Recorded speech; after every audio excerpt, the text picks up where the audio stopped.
Welcome, ladies and gentlemen, to the Wingman Lounge After Hours. Hello, I'm Kemi. My name is Sibu. My name's Adam. My name's Raki. And we will be your crew for today. On behalf of Captain Sue Gibbons and the entire Whittington crew, we welcome you aboard. The journey time today will be 1 hour. We may have some turbulence along the way, but we promise to deliver you to your destination, with everyone safe and in good spirits. Trust us. We hope you are hydrated, comfortable, and ready. Fasten your seatbelts, and let's start the journey. In your own words. Every part of the United Kingdom is now in lockdown, with people being urged to stay at home as the scale of the public health emergency becomes even more daunting. That's now the highest number in Europe. It's the second highest in the world. The 100,000 number itself wasn't picked by scientists. It was a political target set by the Health Secretary. I urge you, at this moment of national emergency, to stay at home, protect our NHS, and save lives.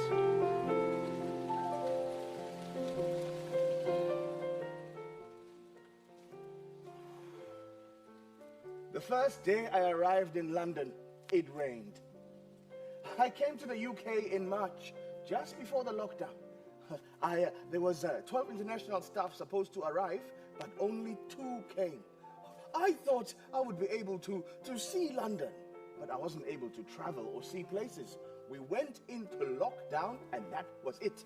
There was so much work to do. We had to try to keep our heads above water. My name's Ian, and I'm a porter. I work in facilities. So mostly we take patients round from one ward to another, to CT scans, ultrasounds, that type of thing. It's fair to say our role was enlarged a little bit during this period. That's putting it mildly.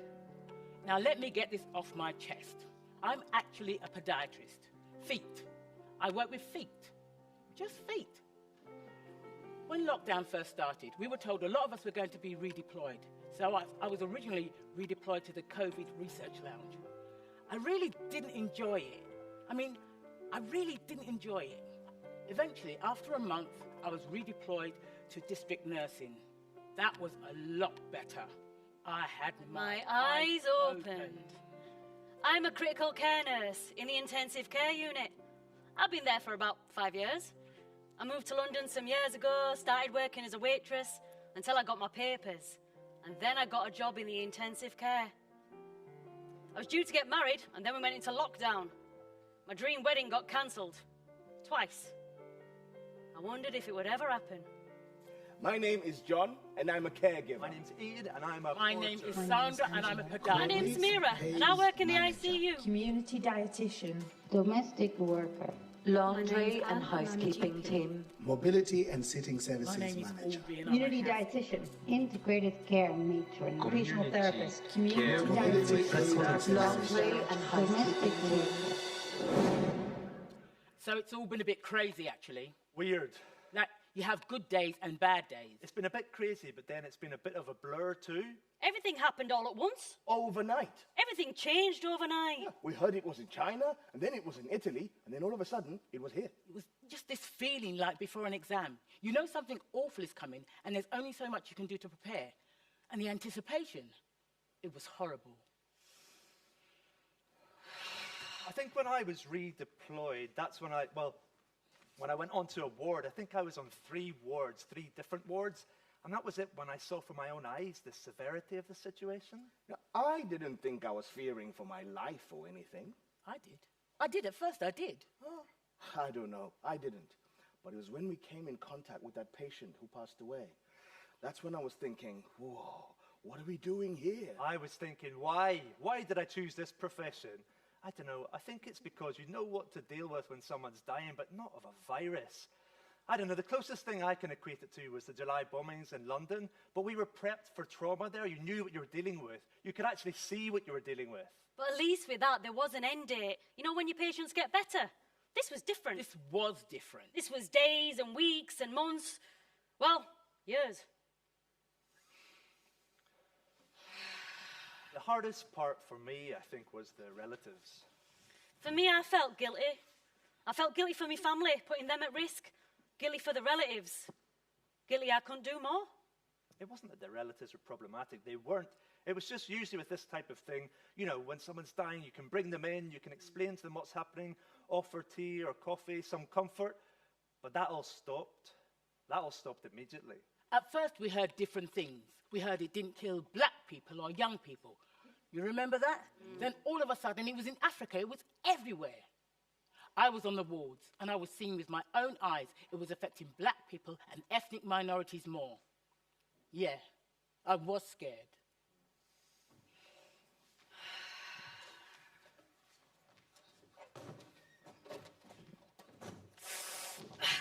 Cycling was bliss. The streets were empty. Time for myself! I am king of the road! During lockdown, I started cycling to my visits with PPE on my back. I didn't want to use public transport, so I cycled everywhere. All across the borough. The streets were so quiet.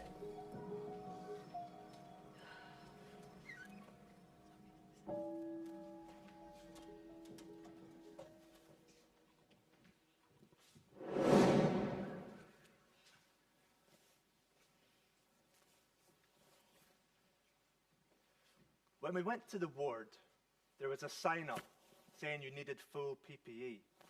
So when I went there to get PPE for me and my colleague, the nurse in charge, the sister in charge, she said, "You don't need the full PPE." They didn't want to waste the masks. I said, "I know my job.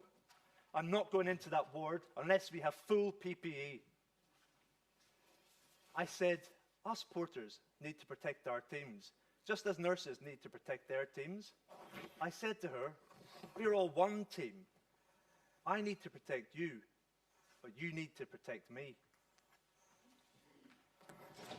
And then when the blood did come, it was a fiasco. I mean, everybody was just so anxious. So when it came, it was like everybody dived onto it. And us porters, some of the other lads were like, so much PPE. They were putting glasses, goggles on top of visors and so many aprons and 15 gloves. And we just looked at each other and just cracked up.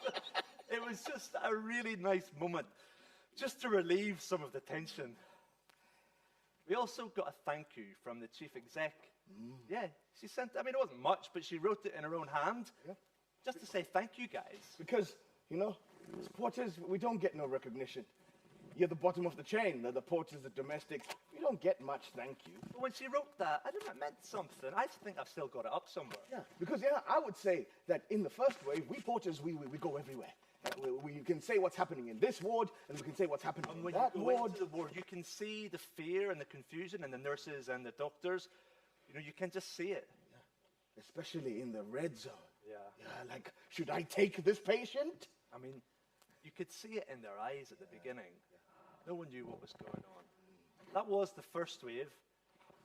We actually lost one of our own in the first wave. Nick.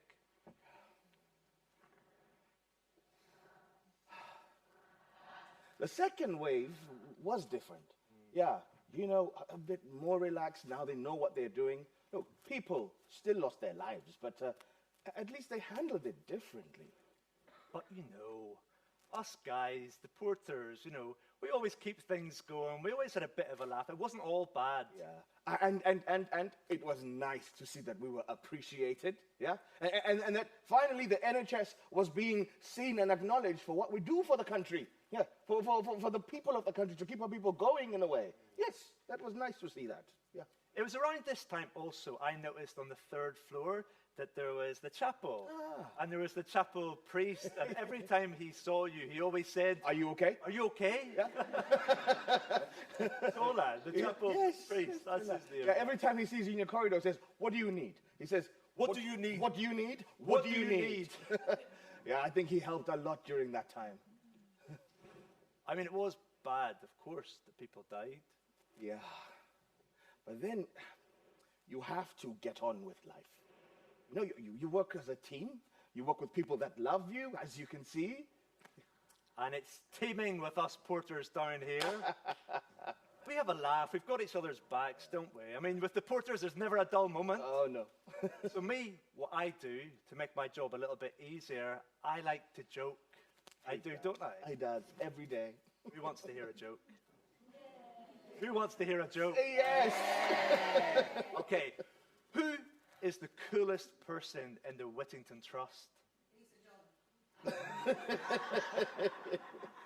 It's the ultrasound guy.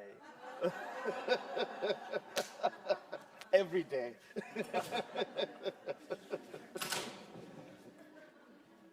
You know, when you enter the red zone, you had to have PPE.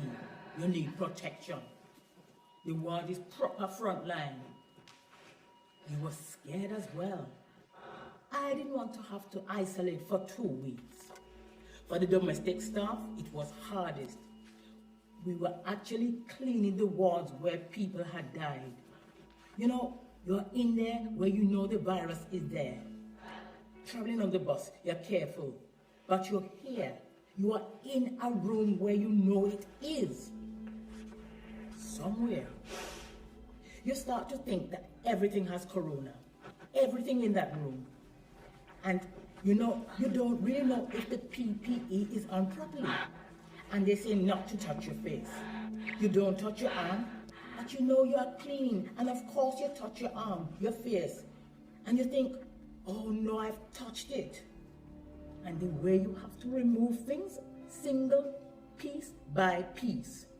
One glove first, don't touch your face, people will make mistake.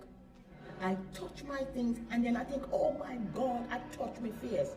And you start to panic and think you have got corona. You panic. It was so intense and so hot.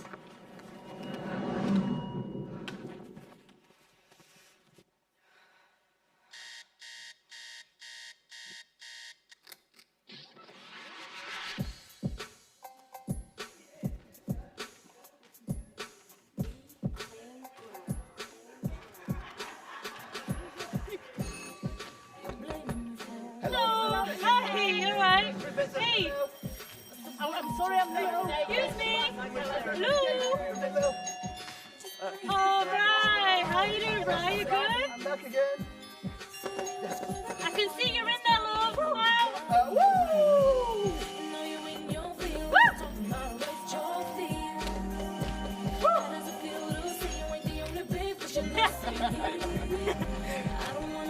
Hello! Hello! Hi! Vegan! Hello?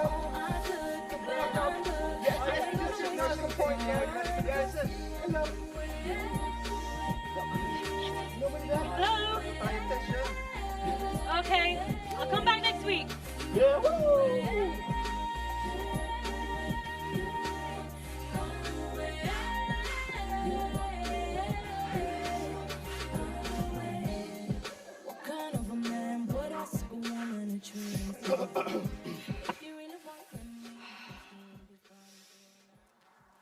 So we set off on this visit to see a couple of the patients.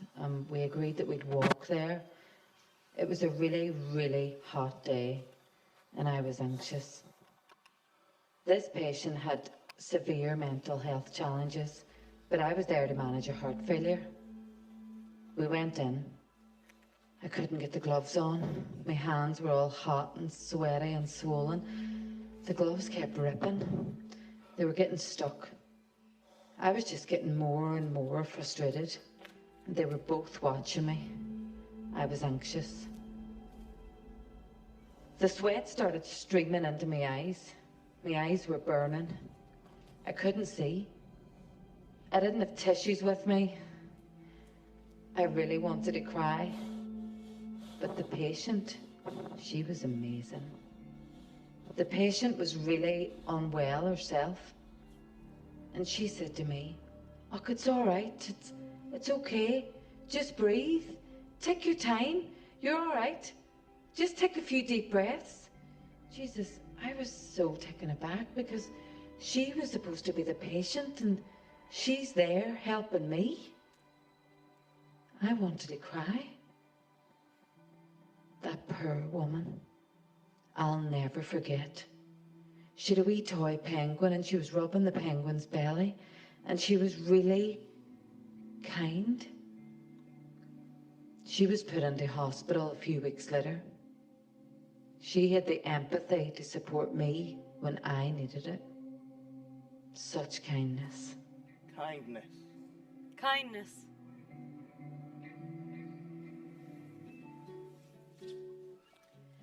The noise in the ITU. That's what I remember the most. And it was a sea of blue with the PPE. There were about 120 volunteers from the community. Physios, dietitians, speech therapists. Some of them had never been on the ward before. And they were in the ITU. They were amazing. They must have been terrified because there's only so much you can do. And you can't become an intensive care nurse after a 2-hour training session.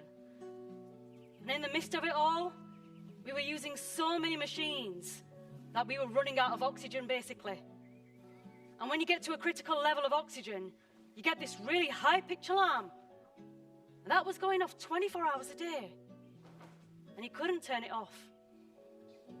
Then the consultants come in, and they've got to prone the patients. So, you wrap the patients up, and everybody's holding a bit of the patient, or the tube, or something. And then you're going to turn them right around. And everyone's worrying, everyone's stressing that the tubes are coming out, the central line's coming out. I mean, it is stressful. But the consultants in there were very calm. I think we're very lucky. I don't know what it's like elsewhere, but at the Whittington, we're very lucky. It's like you're going into the front line, into the war. But you've got these very good commanders around you. You're very lucky to have these commanders. I wish I'd taken some pictures at the time just to see it, or had a webcam in there just to document it. You basically had to learn how to tell your helpers exactly what you wanted. And it's quite amusing because you're in full PPE, you got the gowns, the visors, so nobody knew who anybody else was. And there was a mass of bodies in there. One of my favourite moments to begin with, before we started doing this routinely, was somebody had written on their back, "I'm not a nurse." Because probably so many people have come up to her and said, "Can you use me, or can you do that?" And she's like, "No, I can't." I think she was a dentist.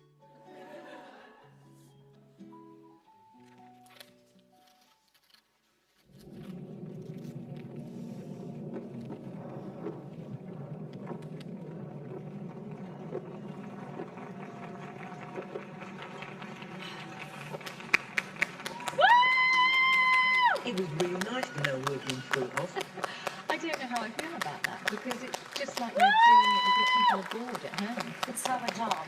We get paid for it. We aren't here as well. Yeah. Thank you. Yes. The first time I went out on a Thursday night where I live, no one was there. The second night, there were a few. Now let me get this off my chest. This clap for carers. Can I pay for that coffee with these claps? No, I can't. So stop clapping and let's move on. Now, let me get this off my chest. When I was redeployed to district nursing, I wanted to know why district nurses have so much writing to do.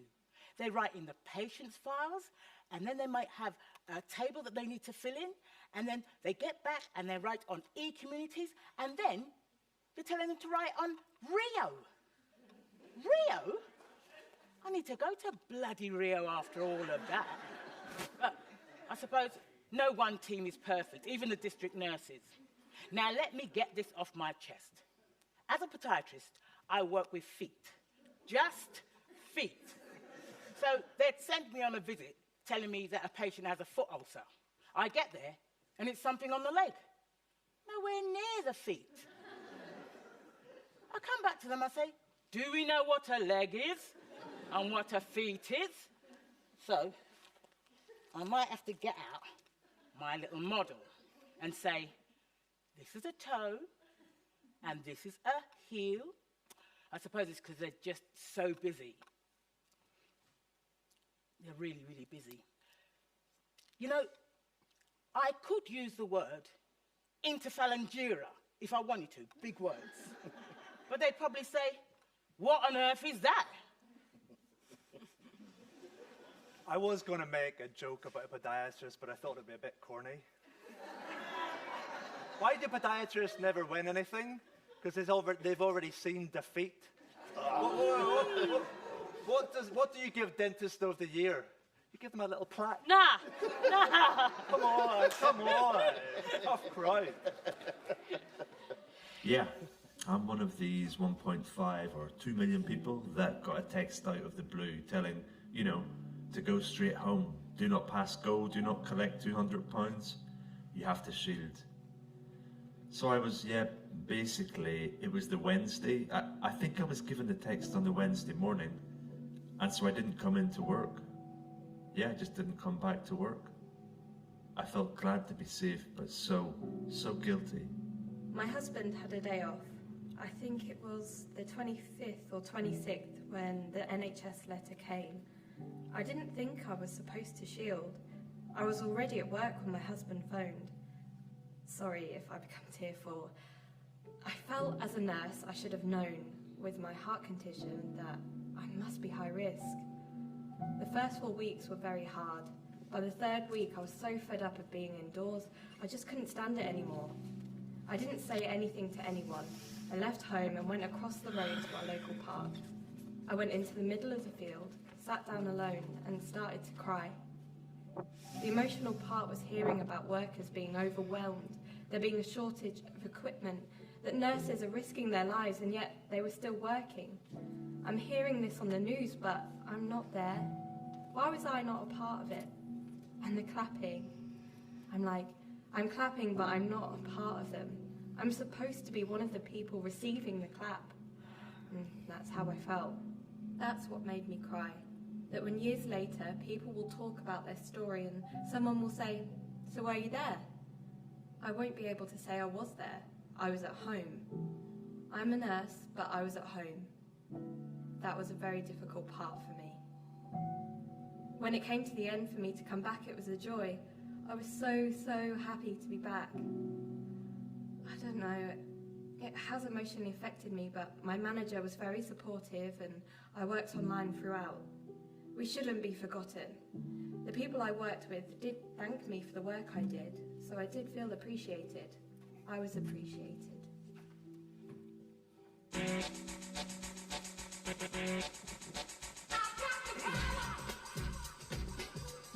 So I got an email mid-March asking who's happy to go on the ITU. I mean, I'd worked on intensive care before, but when I was a student as a dietitian. So within days, I got my shifts and I did my very first shift that Saturday night. It was people everywhere, beeping everywhere. Staff, just a sea of blue from the PPE gowns. It was just blue. People in goggles and masks and everything. It was just, whoa. I literally thought I was going to be doing some cleaning or helping with surfaces or something. I just had no idea how bad things were in ITU. We didn't know what was going on. We just kind of walked into our first 12-hour shift. Yeah, there was loads of young people in there as well. I mean, I'm 28, and I was just thinking, this is a bit too close to home for me. I was just thinking, I don't know if I can do this. The nurses were completely, obviously rushed off their feet. After 5 minutes, one of them said to me, this is that, this is this, and this is what you got to do here. I mean, we were just pushed in the deep end. Yeah, but, you know, if you're taking bloods, don't introduce an air bubble, because if that goes to their brain, then they can die. So that was completely shocking. I mean, all these really sick patients and people dying right in front of you. I mean, we do deal with dying in the community, but in a different way. So my first shift was on a Saturday night, and it's gone down as the worst shift ever in all of COVID. I mean, as soon as I went in, literally the first thing I had to do was to look and see how somebody was putting on their PPE. I literally didn't even know how to put on my PPE. They were so full at that time, they'd actually doubled the bays. So pretty much, I was with this nurse, and the first thing she said to me was, can you take the bloods? And I was like, no, I can't do that. And can you take obs? And then I said, well, if somebody shows me, just nobody has shown me how to do it yet. And then she said something like, I think they'd bother to send us people that were useful. I know this particular nurse was extremely stressed, but it went downhill from there. That was the peak, wasn't it? That was the peak. That was the peak. The first 2 weeks, I mean, I have never, ever felt that kind of anticipation before. But sometimes were really, really great. You know, like when you got a patient that you were looking after was getting better, you know, started to improve. That was great. And then there were other days. I started getting Ubers into work because I didn't trust myself driving, and I definitely didn't want to get public transport. I remember going into my second shift in the Uber, and I just FaceTimed my family, and I was hysterically crying. I don't know, I was just so exhausted and so overwhelmed. And I just remember really clearly the Uber driver just quiet the whole way. And then just as I was leaving the car, he turns around and says, "Be strong. You've got this." So the next shift, the nurse in charge was like, "So last night was bad. Tonight everyone's getting 3 breaks. Everyone is drinking enough water and having a meal." So then it got better. Breathe. Breathe. There was all these lovely donations from the public. It actually felt like the public were looking after us better than the government were. There were a few people that I just can't get off my mind. Like there was this one patient. She was a similar age to me, so I think that's why it kind of resonated with me. I looked after her quite a lot, and she wasn't conscious because, you know, she was sedated. And then she did die.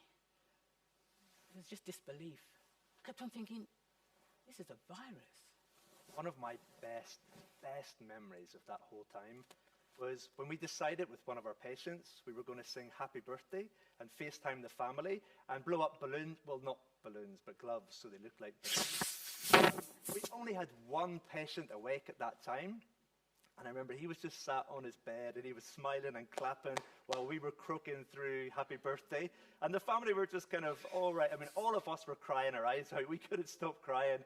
It was just really, really lovely. Little things like that really stay with me.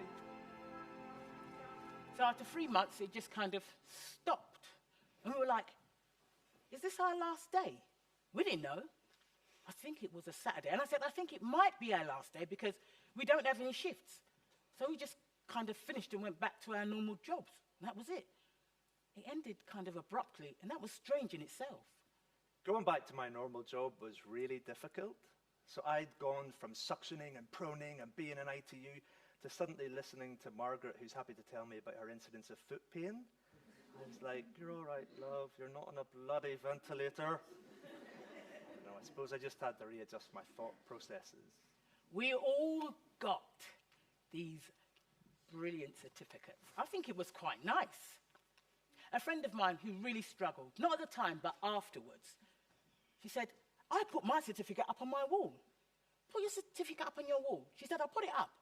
And it helped. It made me feel better. It helped. What helped you? I danced. Oh.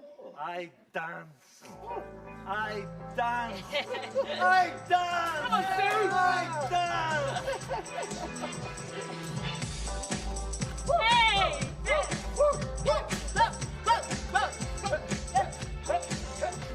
Yeah. For me, it's getting back on the bike. I kept a journal.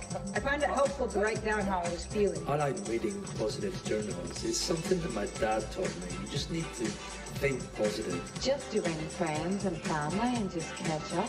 I was just watching Netflix. Something called Frontline 90. Meditation was great. Walking, wine,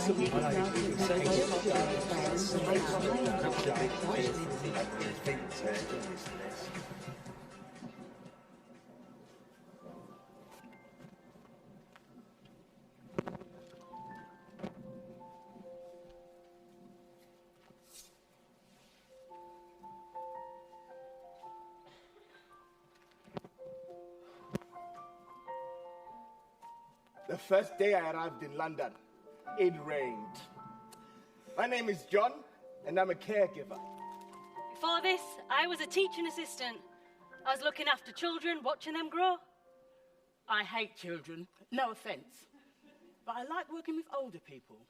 My name's Brandon, and I came to work in a care home just for 6 months to get experience, and I've been here ever since. My name's name Julia. is Andrew. I'm a caregiver. My name's Wamba, and I'm a caregiver. My name's Dee, and I'm a caregiver. And I'm a carer assistant. My name's Brenda, and I work in the kitchen. My name is Kemi. I'm a caregiver. My name is Benjamin. My and I do name's the singing. Anne, and I'm My a name is GP. Aubrey, and I'm a house. My name's Julie, and I'm a caregiver. My name is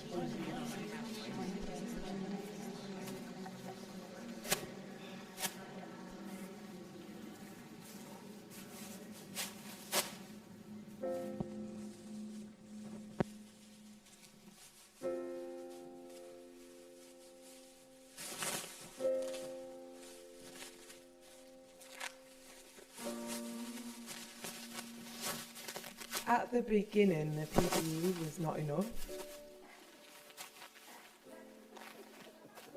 So some of the staff started to make visors and gowns from plastic punch pockets. It was funny. It was funny, but it wasn't. It was interesting, some of the things that happened at the beginning. The local community gave us an ongoing supply of masks, face shields and gloves. Sometimes they'd deliver them. No, they'd come to the door, sometimes with food. We'd find that in the morning they'd delivered, so they knew what we were going through. We didn't realise how much we meant to the local community. Now we do. They've embraced us and they've owned us. La la la la la la la la la la la la la la la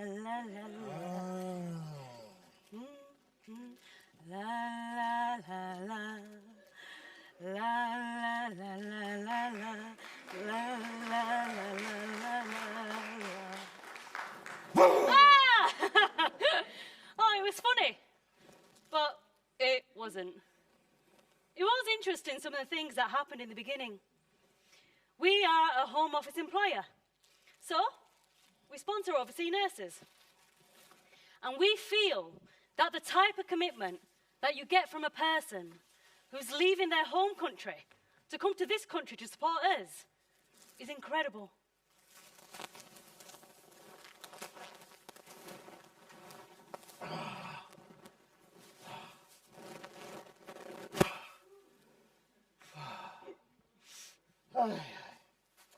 Personally, for me, since I was in a new environment and I couldn't travel or go and see places, music really helped me. Yeah, when there was so much going on and everyone was scared and there was COVID, yes. But me, when I listen to my music, nothing can defeat me. I come back to myself.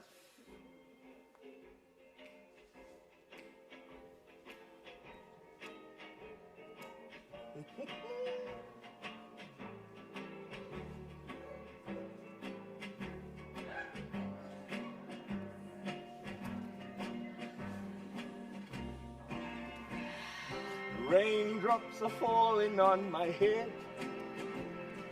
just like the guy whose feet are too big for his bed. Nothing seems to fit. Those raindrops are falling on my head, they keep falling.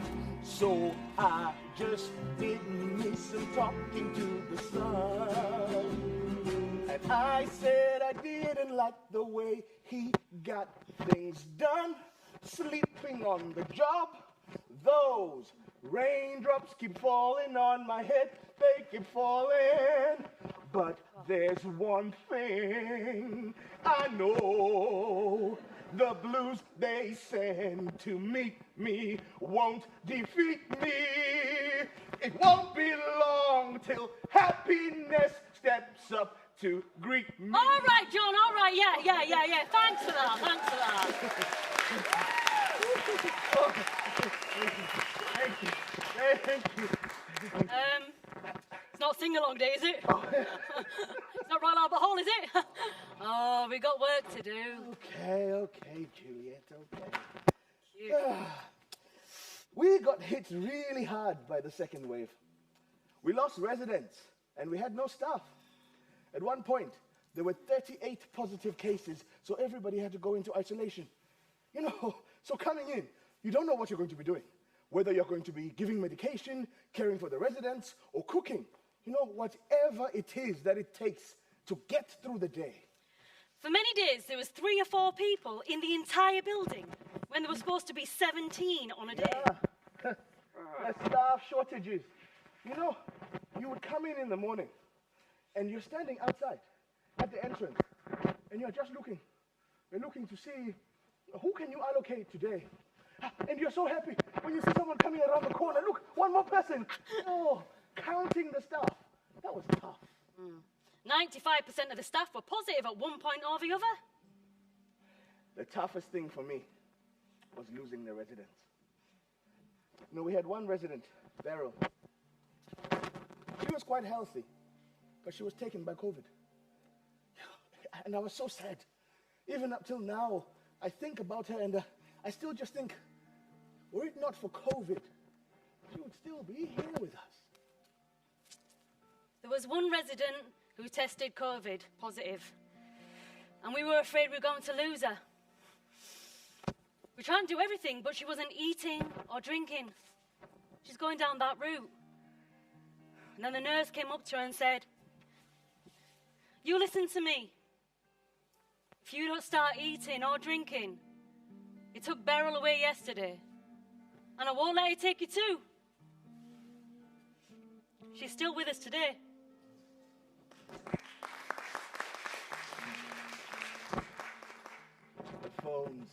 The phones were ringing all the time from the families.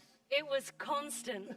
We have iPhones and iPads, and it was constant. I couldn't give medication because I was too busy answering the phone. Families were desperate to speak to their loved ones. Because they couldn't come in. Yeah.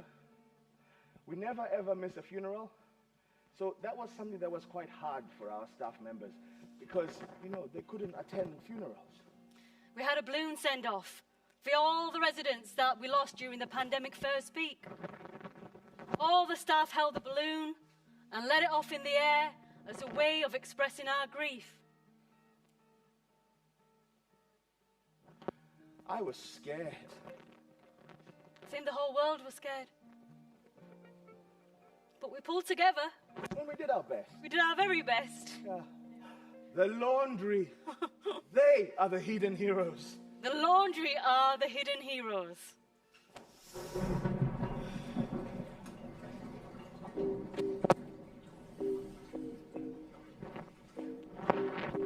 As a manager, you already wear all the hats.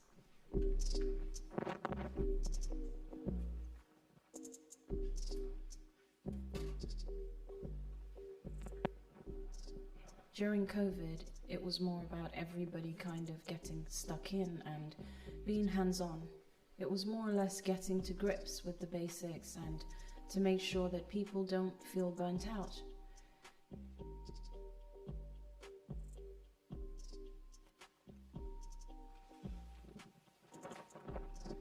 Then you had the disparities of NHS staff versus social care staff. I felt that I needed to actually speak out on behalf of our social care staff because they were actually the ones that were helping the NHS not to sink.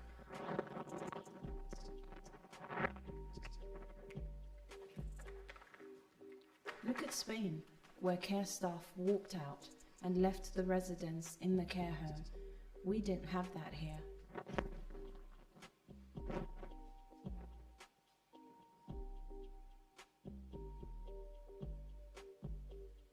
I think that what really made our carers feel disheartened is, for example, when they got to grocery stores and were told you don't have an NHS badge, you're not entitled to jumping ahead of the queue to get your groceries.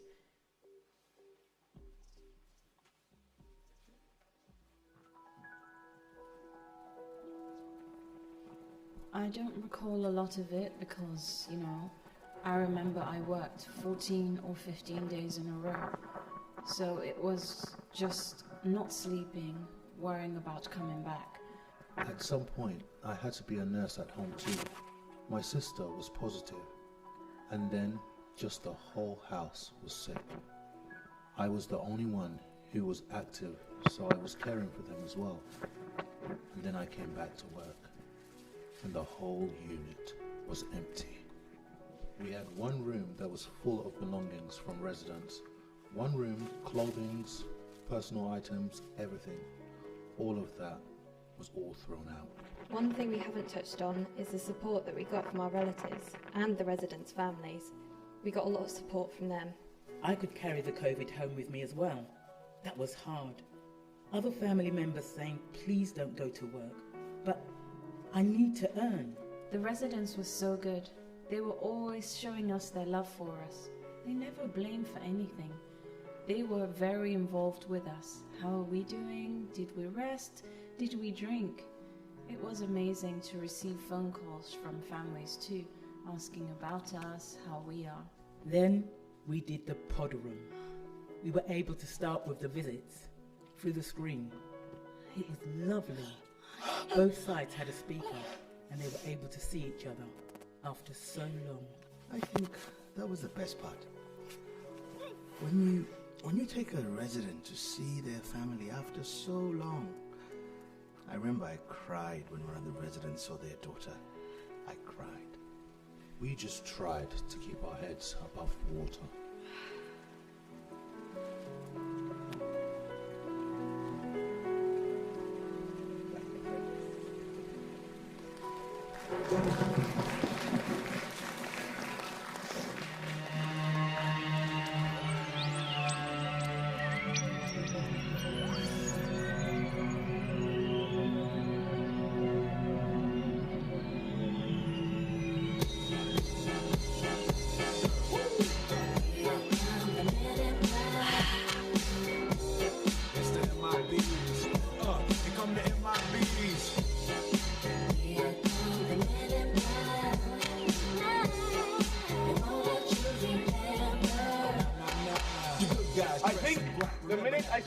Getting communications from NHS England about setting up remote consultations and things like that, I knew that I was in for the biggest ride of my life, essentially. For most people that working in digital, that was the biggest transformational change you'll ever have. COVID was a sledgehammer. It all started with enabling people to work remotely. That meant deploying lots of kits, iPads, laptops, telephones, but also hardware, software, MS Teams, video communication software. And all this had to be facilitated at breakneck speed, and it was quite a challenge. As a trust, it literally took 8 weeks, and we were completely catapulted to the biggest transformation change we've ever done. And all it took to make this happen was COVID. COVID. Turn to fantasy. I know when my beats cannot leave. Do what we say, that's the way we kick it. You know what I mean? I see the noisy cricket get wicked on you. With your first, last, and only line of defense against the worst scum of the universe. So don't fear us, cheer us. Whoa, hi Brian, yeah, I'll just send you in a minute. Yep, give me 20 minutes, I'll send you in.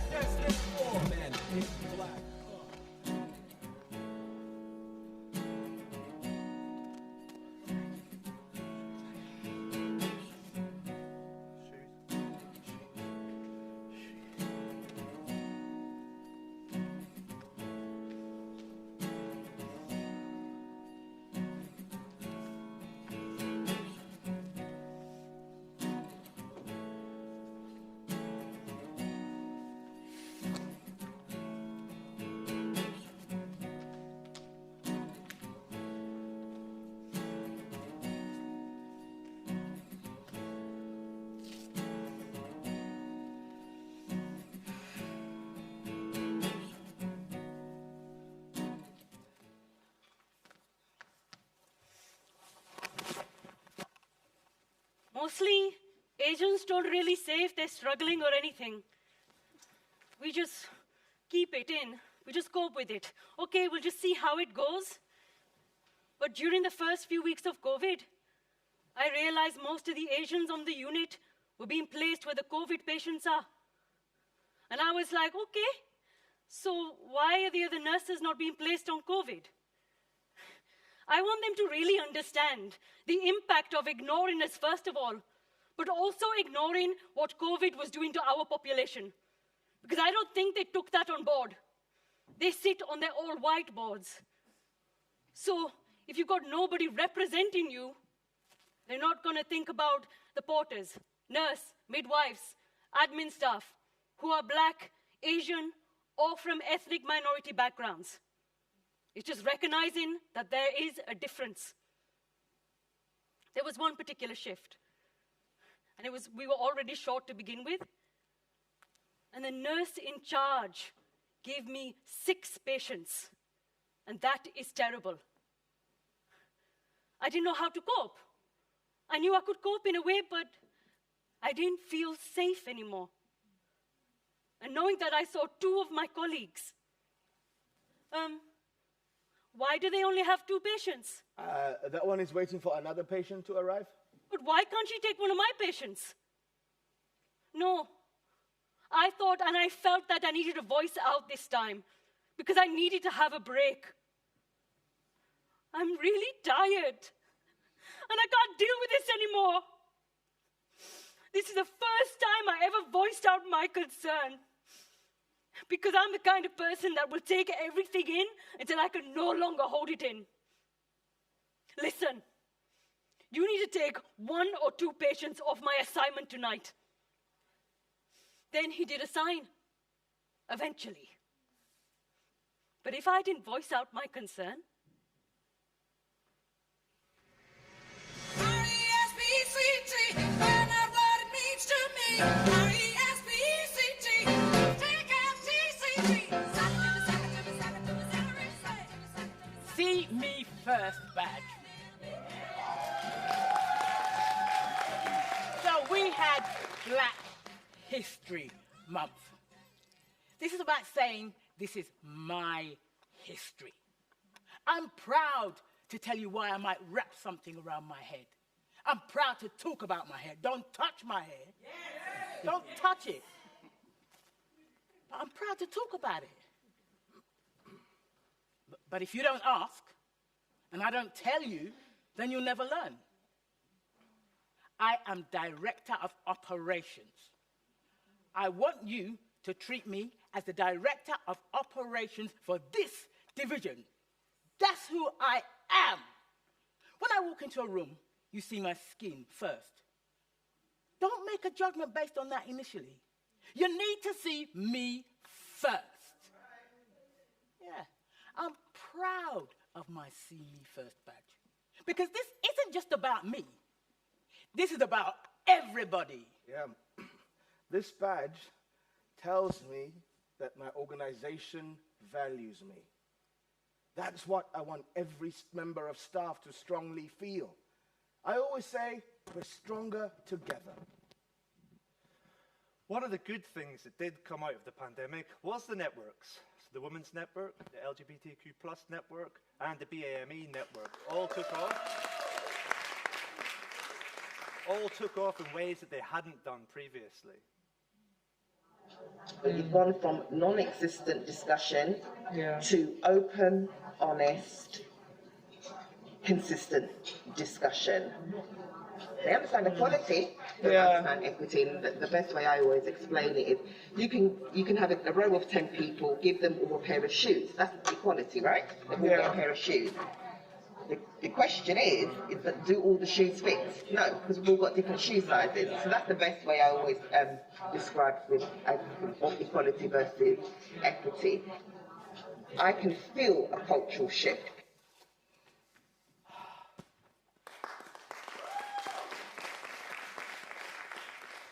My kids.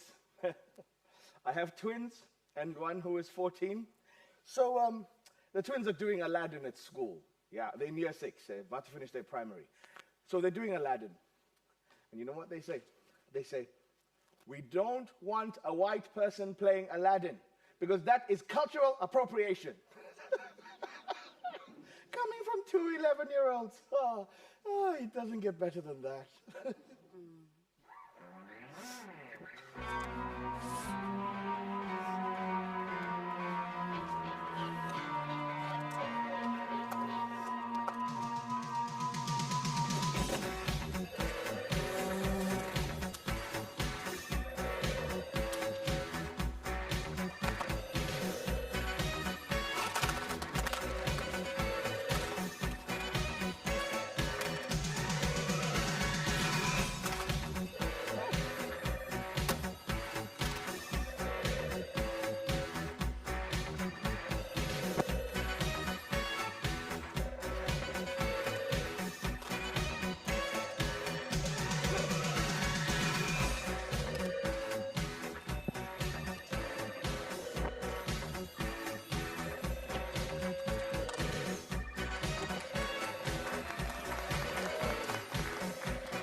Brian from Infection Control? Yes, just hold the line, please. Hold the line, yes, please. I'll see if I can know. Hello, Barbara here from Infection Control. Okay, yes. Okay, yeah, can you get my email? Yes. Barbara, this is for you. All right, thank you. Hello, Barbara. Yes, highly infectious virus. Yes, yes. Join your organism to be here. We'll be on it. Hello, Infection Control. Yeah, sorry, Barbara. Oh, this all starts.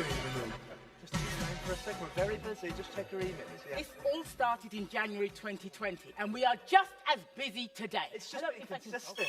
Hello, hello. Yes. Can you get that, Barbara? Yeah, I can. Okay. Yeah, I'm trying to get you back. Yeah. We're not on anybody's Christmas card list. Because we tell the staff exactly what they should be doing. We're probably the most unpopular team. In a very polite way. In the whole of the trust. We're not experts. We are experts, and we are consistent. Yes, we are. Yes. We're only a very small team. There's only like 4 or 5 of us, really. You get that? Yeah, hello, Infection Control. I'm just on the other line. I mean, it's not a sexy job, Infection Control. And while we really are experts at Infection Control, this was new to us too. Yeah, all right, Barbara, can you keep yourself out there, love? Yeah. All right, okay. We're a community and an acute trust, so we have such a wide range of specialisms. We can be dealing with anything from dentistry, dietitian, district nursing, and everybody coming to our door saying, what do we do? Everybody had a question. And it felt like we were to blame if we didn't have the answers. And the guidance always came out on a Friday evening. Oh. We had to unpick it and get it out to masses and masses of people. Yeah. Hello, Infection Control. Do you remember whenever all those... All right, Barbara. Do you remember whenever all those free gifts came from the hospital? All the donations from the public? It's not like we wanted anything, but it would have been nice if they'd knocked on our door once or twice. I mean, our main office overlooked the ambulance entrance where everything was being delivered. We saw loads of pizzas being delivered, lovely curries, kebabs. I mean, one little pizza would have been nice. Barbara, do you remember whenever all that shipment came from Turkey? God, yeah. At the beginning, when there was no PPE, a big shipment came from Turkey. Boxes and boxes of it. And it was our job to unpack it, to open it up. And whenever we opened it up, we smelt smoke. And some even had blood spurts on them. And even the ones we could use, we had to adapt. Yeah, we had to cut off the sleeves. Another task for Infection Control. It was just one thing after another. Relentless. If you didn't laugh, you'd cry. Honestly. All right, love. Yeah. I do remember, though, waking up at 4 or 5 every morning during that time and just thinking, do you know what? When I go into work, I've got to do A, B, C, D. I'm just thinking, oh my goodness, those are sleepless nights, really.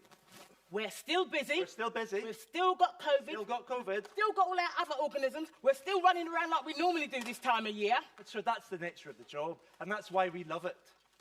You know, I think, in hindsight, not that I like to look back a lot, but I think we did an all right job. I think we did. I think you did. I reckon, you know, we'll look back in 10 years' time and be like, you know what? We did it. Infection Control is... Barbara. Everybody's responsibility.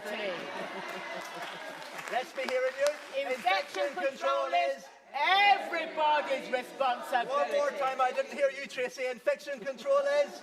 Everybody's responsibility. I promised I'd get that line in. Yes, you did. The office is shut. Right, there you go. Down the coach and horses. Yeah, double GP for me, Barbara.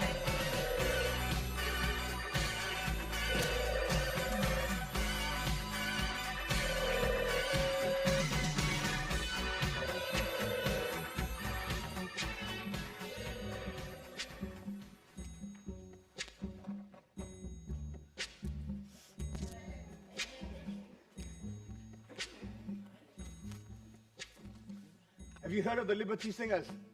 It's a choir made up of front care workers, pharmacists, doctors, nurses, dietitians. We couldn't meet in person, obviously, but we've been meeting online every Wednesday just to get away from COVID and our to-do lists and to sing. When the night has come and the land is dark and the moon is the only light you see. So, we recorded a Christmas song. We recorded the song and released it. 120 people across the UK, Scotland, Wales, London. I was doing interviews on Good Morning Britain, BBC Radio, Polish News. All the funds were supposed to go for mental health support for NHS workers. We wanted to raise £5,000. We raised £20,000. Yeah. Look, I'm not expecting a pop career or anything, but it was nice. It was something really nice. Singing really helped me. Yeah, it really, really did. So. Stand by me, stand by me, stand by me, stand by me. If the sky that we look upon should crumble and fall, and the mountains should crumble to the sea. I've got 4 kids. 4. When I get home from work, let's say I get home about 5:30, 5:45. From that point until they go to bed, I don't even think about work. There's no time to think about work. It's a different kind of busy. When I get to that front door, my kids come rushing to the front door to greet me and say, Mum! Oh, Mum, can I go on the iPad? Can I have a snack? Even pull my hair. I didn't. I love you, Mum. Oh, no one at work greets me like that. Stand by me. Stand by me. Stand by me. Stand by me. So darling, let us stand by me. Oh, stand by me. Stand by me. All right, you lot, let me have it here. Come on, come on. You're late. Come on. Sorry, I'm late, Jane. Hurry, get yourself a seat there, love. All right, Jane. All right, everyone, thank you for turning up to this reflective practice session. Yes. Thank you for prioritising your own mental health and well-being. So we're going to be here today and we're going to just share some thoughts on things that helped you throughout the pandemic. So I'm going to throw it open to the house and just ask anyone, if you want to just share something that helped you throughout the pandemic. Anyone? Yes, we have a hand here. You... Oh, brilliant. Okay, okay. Well, hopefully we'll get you sorted. Yeah. Anyone else? Anyone? Anything that helped you throughout the pandemic? Prayers. Sorry. Prayers. Brilliant. Lovely prayers. I thought you said crisps for a second, which also helped me a lot through the pandemic, if I'm honest. There's a hand here. Brilliant. All the podiatrists and dentists have come into intensive care. Fantastic.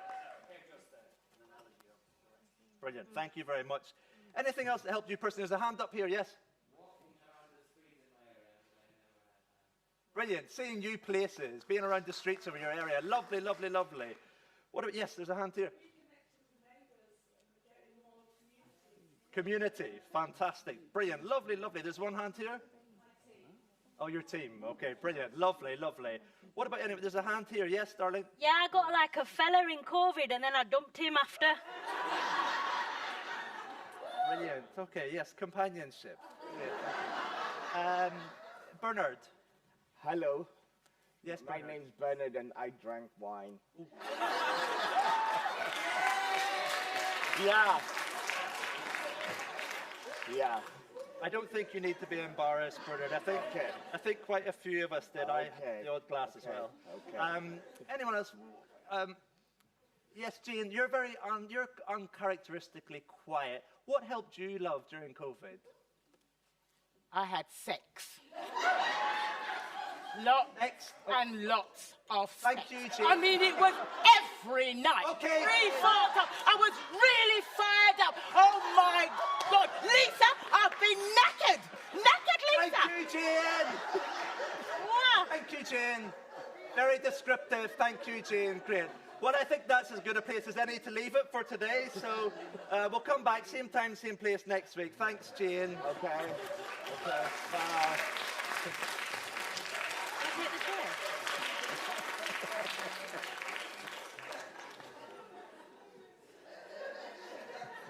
How many psychologists does it take to change a light bulb? How many psychologists does it take to change a light? None. How long does it take a district nurse to change a light bulb?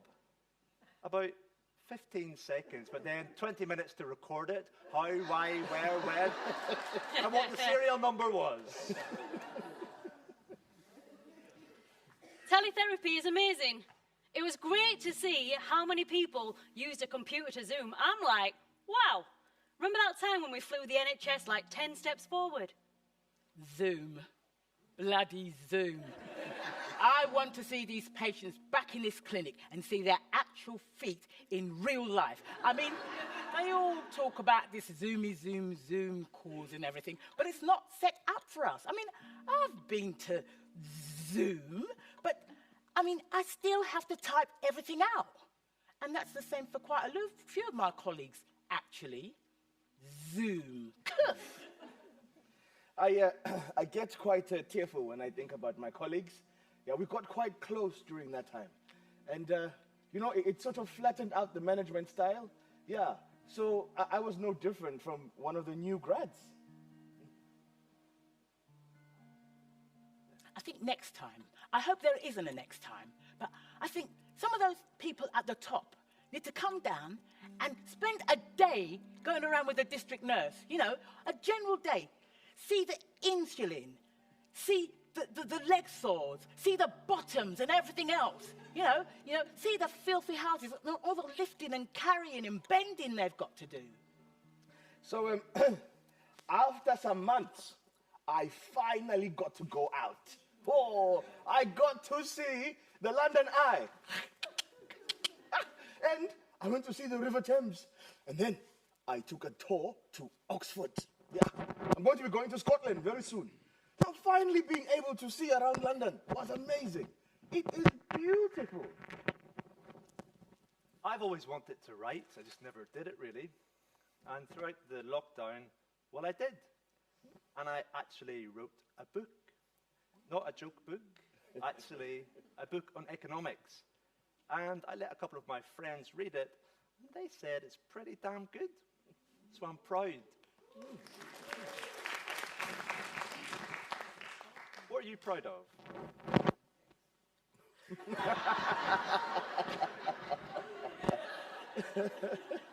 Colleagues, how can I describe the district nurses? If we're to use the body anatomy, I think about it like this. You have the head, which is all the bosses, your executives and all the management, and then you have the admin staff and the porters and the domestic workers. They're like the blood that keeps everything happening in the body. And then you have the district nurse.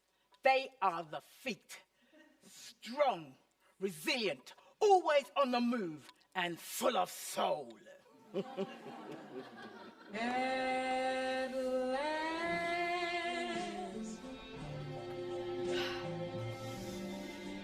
My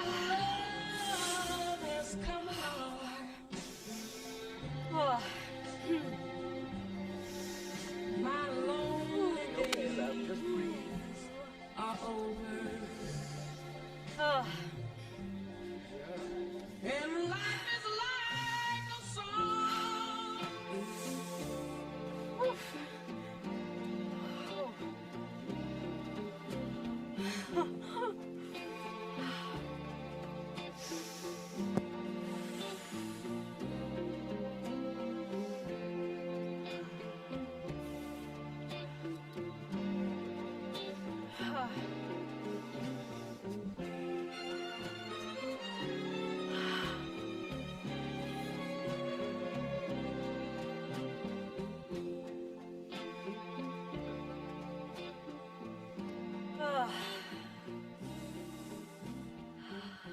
Woohoo! Yeah!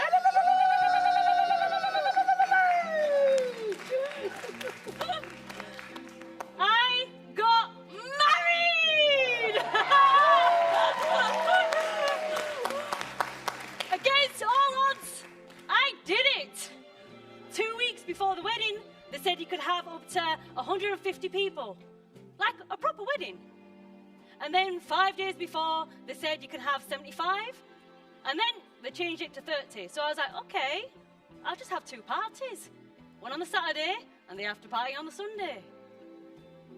And then the Thursday before, they said you couldn't have anything. And then people said to me, why don't you just change the date? And I'm like, I've been waiting 8 years for a proper church wedding. So eventually, we just got the food, cleared my mum's living room of the furniture, and we invited the closest relatives. And we celebrated at home.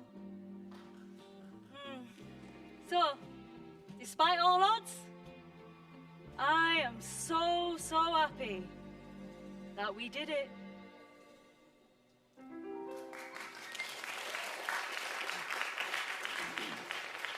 It was really good to get that off my chest.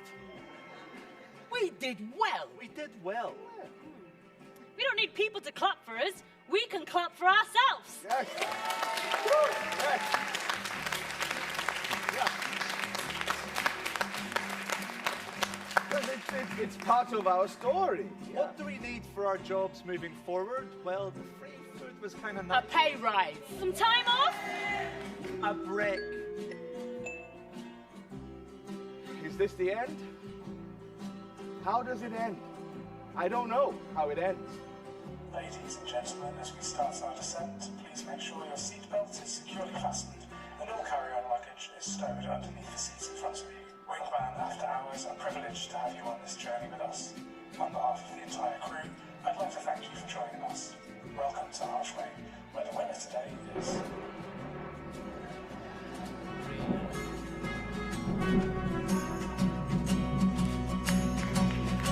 Raindrops keep falling on my head.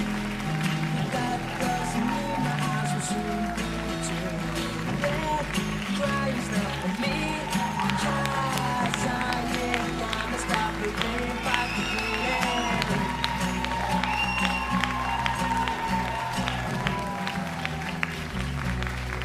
Cause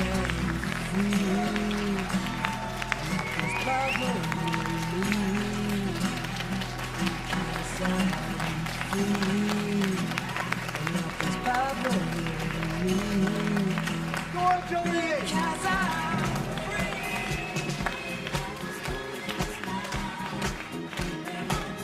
You know this. Come on, everybody.